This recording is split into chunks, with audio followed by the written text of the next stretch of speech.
What good is evolution? Do we really need it?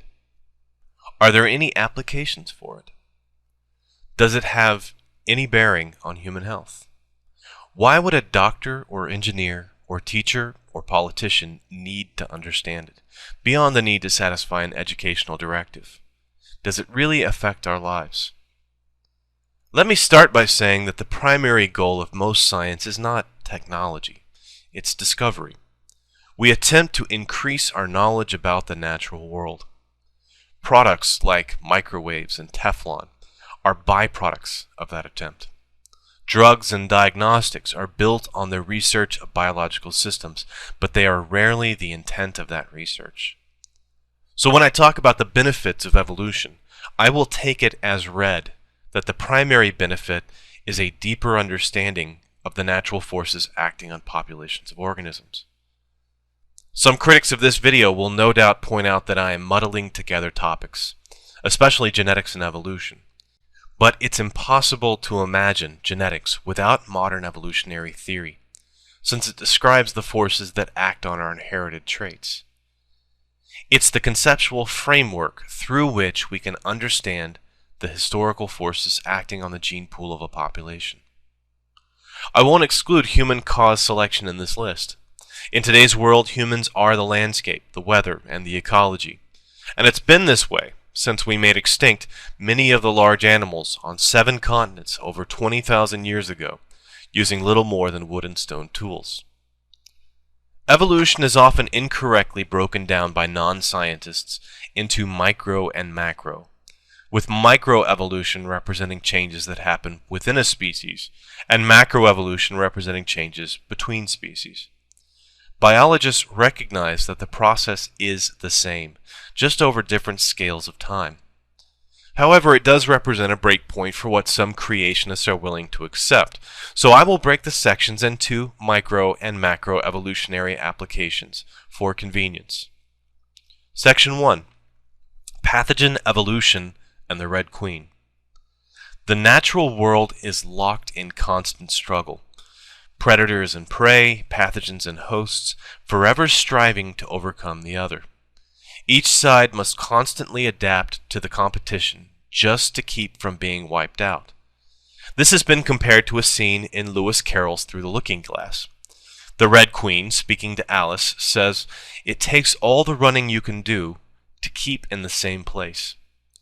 This has come to be known as the Red Queen principle, which can be restated as, for an evolutionary system, continuing development is needed just in order to maintain its fitness relative to the systems it is co-evolving with. We can apply this concept to phenomenon like mimicry in the animal world. A moth that resembles a wasp is less likely to be eaten by a predator. Good camouflage requires that an animal closely resembles the local flora, and any changes that occur to the plants in an area could be fatal to an animal that was unable to adapt to the new selection pressures.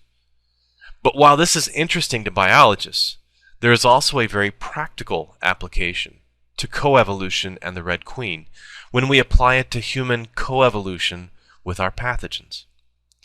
For example, a 2006 review paper in Nature Reviews Microbiology examines the valuable evidence we are obtaining by looking at co-evolutionary markers in HIV-1. Our understanding of how HIV evolves in response to the patient's histocompatibility markers has allowed us to develop some very exciting gene therapies and vaccine strategies.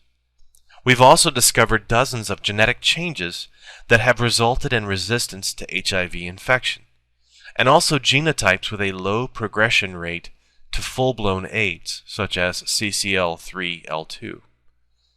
This is more of a macroevolution application, but when we compare HIV to the other viruses in its family, those that infect monkeys, horses, cows, cats, and so forth, we can see what regions have changed the most rapidly in the progression to infecting humans and causing disease.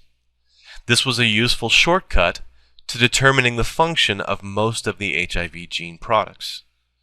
By comparison to the closely related simian, feline, bovine, and equine lentiviruses, We've also studied the evolutionary responses of viruses during infection, where the emergence of a new genotype results in fresh outbreaks of virus in the blood.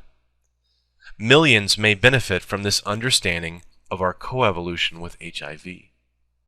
The same could be said for malaria. The same gene that causes sickle cell disease confers a resistance to malarial infections.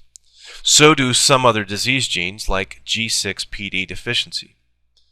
Looking at how the human genome has responded to malaria lets us know why the disease is so prevalent in certain areas, but it's also provided information about how malaria enters and infects human cells.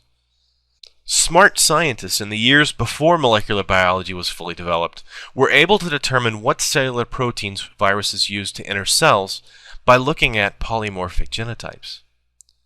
Vaccines and therapies are made possible by understanding this coevolution. The recent reemergence of H1N1 influenza has made us all a little more aware of how quickly viruses can evolve, and the implications for human health. Our knowledge of evolutionary change in genes is vital to combating deadly disease. We could repeat this for almost any human pathogen. Our understanding of selection pressures in evolution directs much of our strategies for long-term combat against the agents of illness. I've intentionally avoided antibiotic and antiviral resistance because it's such an obvious benefit, but it's worth adding to the list here. Section 2. Human Genetic Disease, SNPs, and Forensics. The last section was on infectious disease, but what about non-infectious diseases, like diabetes, cancer, obesity, heart disease, all major killers in the developed world? While there is a strong environmental component to those diseases, it's obvious from studies of different human populations that there's also a genetic link. For example, type 2 diabetes rates among non-Hispanic whites in the U.S. are 9.8%, but non-Hispanic blacks have diabetes rates of 14.7%. There are some indigenous American groups in southern Arizona where more than 30% of the population live with diabetes. What accounts for that difference? Researchers are currently looking at the genetic markers associated with type 2 diabetes in hopes of identifying the genetic linkages. We call these genetic association studies, and they're enabled by an understanding of allelic change over time, also known as evolution. The results of association studies could lead to better and earlier diagnostics, as well as therapies for those affected. The genetic markers used are called SNPs, or SNPs, single nucleotide polymorphisms, which is what a point mutation is called when it spreads through a population. Different human populations that diverged from each other a long time ago will have different SNP marker sets. For example, the ancestors of the Pima Indians and San Carlos Apaches appeared to have acquired an insulin resistance SNP, possibly in response to a long period of starvation and hardship, which may have selected for individuals that were better able to maintain energy stores, sometimes called the thrifty phenotype. This is still a controversial idea, but it's supported by observations of our nearest relatives, the chimps, who also show evidence of genetic diversity based on their specific mating group's history with starvation.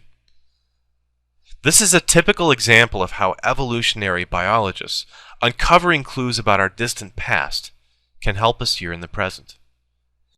This kind of effort is what led us to sequence the human genome, and there are projects currently in progress to map human variations, to look at global inheritance patterns, so that our knowledge of genetics is enhanced by a historical perspective. One such project is the International Human Haplotype Map, or HapMap project, which seeks to uncover how genetic markers are inherited in human populations and how historical isolation has produced distinctive patterns in different populations. A haplotype is a group of markers that tend to be co-inherited, so we can test for a single marker and know the identities of the others. These markers will someday allow us to diagnose disease, select the best drug and optimal dose for treatment, and discover genetic factors in disease. Another application is in forensics, We've all seen the crime dramas where a single cigarette butt dropped at a crime scene can lead to a positive identification and arrest. Each person's genome represents a nearly unique pattern, distinctive to them. When presenting this evidence in a courtroom, we need to know how useful the match is. The math for this calculation comes from population genetics, which was developed by evolutionary biologists studying model organisms like fruit flies and mice. Today, DNA evidence, while still sometimes controversial, has become an accepted fact of jurisprudence. Paternity, criminal law, and even patent or intellectual property cases often hinge on the findings of evolutionary patterns of inheritance. So our understanding of human genetic diversity aids in investigating, detecting, and curing diseases, and it may make our society a more just and safe place to live.